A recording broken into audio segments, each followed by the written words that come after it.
சமீபத்தில் ஒருத்தர் என்ன அவரோட வீட்டுக்கு வர சொன்னாங்க. அவங்க எனக்கு அட்ரஸ் சொன்னாங்க. அதில் துக்ளக் ரோடு இருந்துச்சு.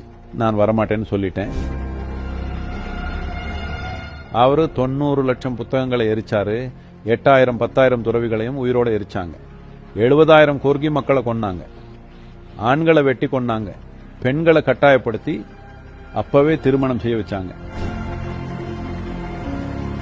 கொலைகாரங்க, கற்பழிச்சவங்க, இனப்படுகொலை செய்ய பார்த்தவங்க, அவங்களோட பேரெல்லாம் நம்ம ஊர்களுக்கும் வீதிகளுக்கும் வைக்கக்கூடாது.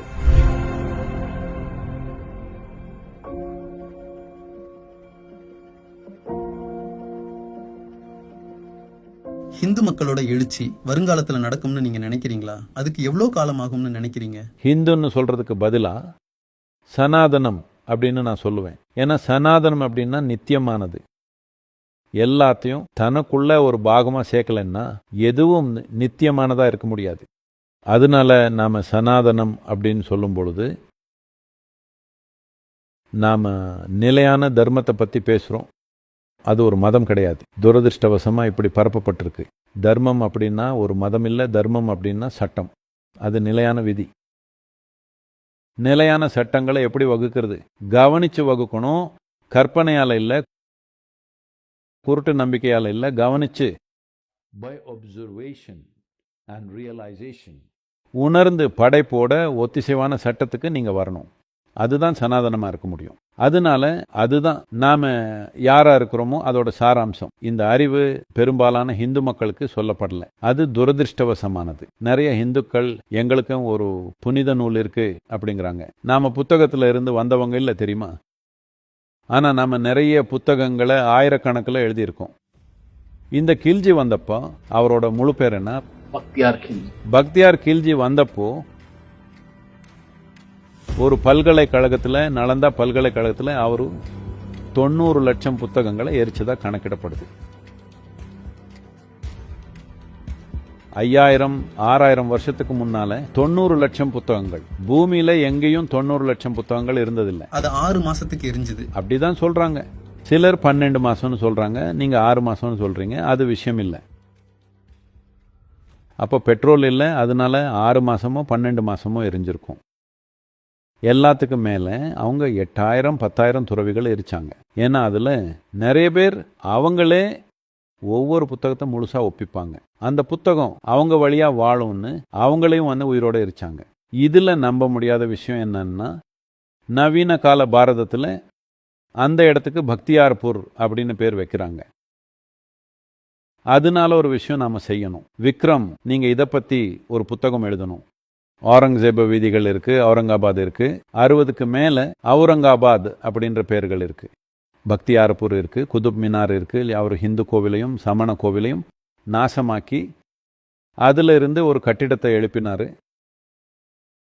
அதோட திப்பு சுல்தான் பேரும் இருக்கு. ரொம்ப மோசமான கொடூரங்கள் செய்யப்பட்டுச்சு. திப்பு சுல்தான் மலபார் பகுதியில் மட்டுமே 4 லட்சம் இந்துக்களை கட்டாயப்படுத்தி இஸ்லாம் மதத்துக்கு மாத்தினாரு. ஆண்களை வெட்டி கொண்டாங்க. இது அவரோட மகனை வரலாற்றில் எழுதி பதிவு செஞ்சிருக்காரு. அப்படின்னா அது உண்மை. அவங்க குறைஞ்சது 10,000 இந்துக்களை கொன்னிருப்பாங்கன்னு பெருமையா சொல்றாங்க. ஆண்களை கொன்னாங்க. பெண்களை கட்டாயப்படுத்தி கணவன் இறந்த அன்னைக்கே மறுமணம் செய்ய வச்சாங்க. அவங்க அதுக்கு ஒத்துக்கலன்னா இரும்ப காய்ச்சி அவங்க பிறப்புறுப்புல வச்சாங்க. இப்படிதான் எல்லாம் செஞ்சாங்க. இஸ்லாமிய படையெடுப்பாளர்களுக்கு எதிராக எனக்கு எதுவும் இல்லை. ஏன்னா இதுதான் நம்ம வரலாறு. நாம அவங்கள உள்ள வர அனுமதிச்சோம். இது நடந்துச்சு. அன்போட ஆட்சி செஞ்ச அரசர்களோட பேரை நீங்க வைக்க விரும்புனா அது பரவாயில்ல. ஆனா கொலைகாரங்க, கற்பழிப்பு செஞ்சவங்க, இனப்படுகொலை செய்ய பார்த்தவங்க, 100கணக்கான கோவில்களை நாசமாக்கினவங்க, அவங்களோட பேரெல்லாம் நம்ம ஊர்களுக்கும் வீதிகளுக்கும் வைக்கக்கூடாது. சமீபத்தில் யாரோ என்ன அவங்க வீட்டுக்கு வர சொன்னாங்க. சில விமானிகள் சந்திக்கதா இருந்துச்சு. அவங்க என்கிட்ட, சத்குரு நீங்க வரணும், நீங்க லைசன்ஸ் வச்சிருக்கிற பைலட், நீங்க வரணும், அவங்க உங்களை ஆர்வமா வரவேற்பாங்க, சும்மா 10 நிமிஷத்துக்கு வந்துட்டு போங்க அப்படின்னாங்க. நான் சரி அட்ரஸ் சொல்லுங்க வரேன் அப்படின்னு. அவங்க எனக்கு அட்ரஸ் சொன்னாங்க. அதுல துக்ளக் ரோடு இருந்துச்சு. நான் வரமாட்டேன்னு சொல்லிட்டேன். நீங்க இதை புரிஞ்சுக்கணும். இது அவர் இஸ்லாமிய அரசர் அப்படின்றதால இல்லை, இது அவர் செஞ்ச செயல்னால. அவர் ஹிந்து அரசராக இருந்தாலும், ராபர்ட் கிளை வீதின்னு கிறித்தவரோட பேராக இருந்தாலும் நான் போக மாட்டேன். நான் சொன்னேன், நீங்கள் ஸ்ப்ரே பெயிண்ட் எடுத்து அந்த தெருவோட பேர் பலகையை கருப்பாக்கிருங்க, அப்போ நான் வரேன், இல்லைன்னா நான் உங்கள் வீட்டுக்கு வரமாட்டேன் அப்படின்னு சொன்னேன். வெக்கம் இல்லாமல் அந்த தெருவில் வாழ்கிறீங்க, நான் அந்த தெருவுக்குள்ளே அடி எடுத்து வைக்க மாட்டேன். நாம் அடால்ஃப் ஹிட்லர் நகர் அப்படின்ற பேரை வைக்கிறதில்ல. ஏன் வைக்கிறதில்ல? நமக்கு ஏன் இடியாமீன் நகர் இல்லைன்னா புறம் இல்லை? ஏன் இல்லை?